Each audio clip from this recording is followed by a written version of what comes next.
You know, this is one of those situations where we're not putting off doing a TV show. That's one of the things that COVID-19 has not stopped.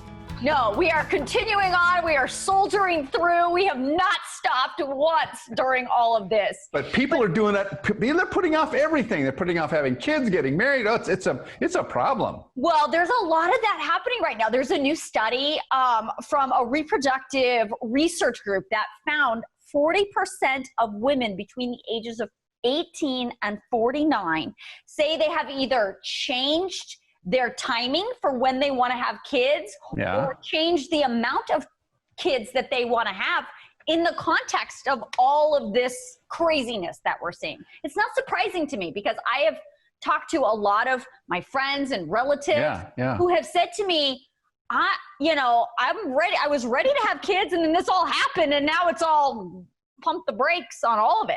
You think it's because they don't want to, they're fearful for their health, or is it a sociological thing, or is it that they don't want to bring the kids into this world? What is it? I mean, I just know my cousin who we were talking about it this very same thing recently. Is just like, everything is so uncertain right now. Yeah. And I think when people feel uncertain, lots of life decisions get put on hold. You know, psychologists always tell you, like, whenever you're like not in a good headspace, don't make big life decisions, right?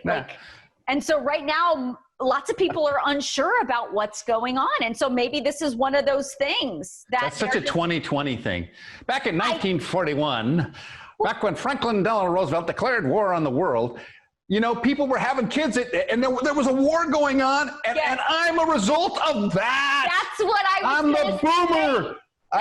We boomed. We didn't stop. We boomed. That's what I was going to say. What I was going to say is that's how we got boomers, for crying out loud. Like right here. Yeah, exactly. Like craziness in the world, and that was the result. But people now, I guess, is life that much different? I mean, I guess yes. I'm sure it is. Yeah. Technology and the complications of the world today that were not there then.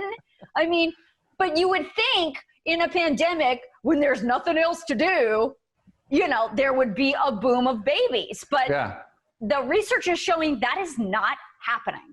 Yeah, and that's like when somebody wins the Super Bowl and their fans celebrate too much, and 9 months later, there's a whole bunch of new, Denver Bronco fans.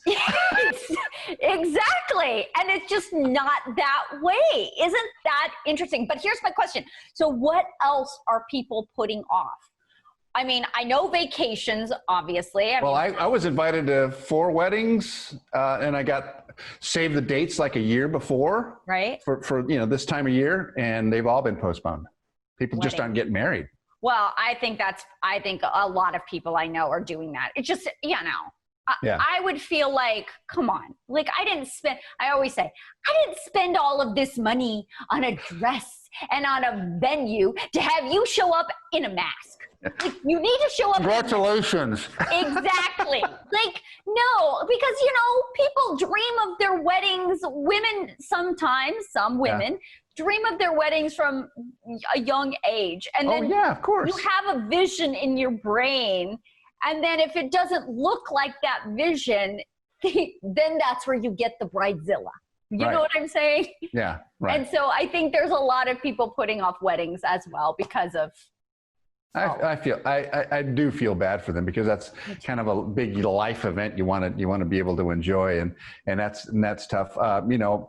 Putting off going to a movie or something, that's not so important. No, not so important. However, I did go to a movie. You did? I did venture outside, and I went to a movie. In a theater? In a theater. Okay. Socially distanced. Of course, I like to go to the theaters with the reclining chairs and the. Oh, I love those. Yeah. The fancy ones. The fancy ones. And I will tell you, the movie, meh.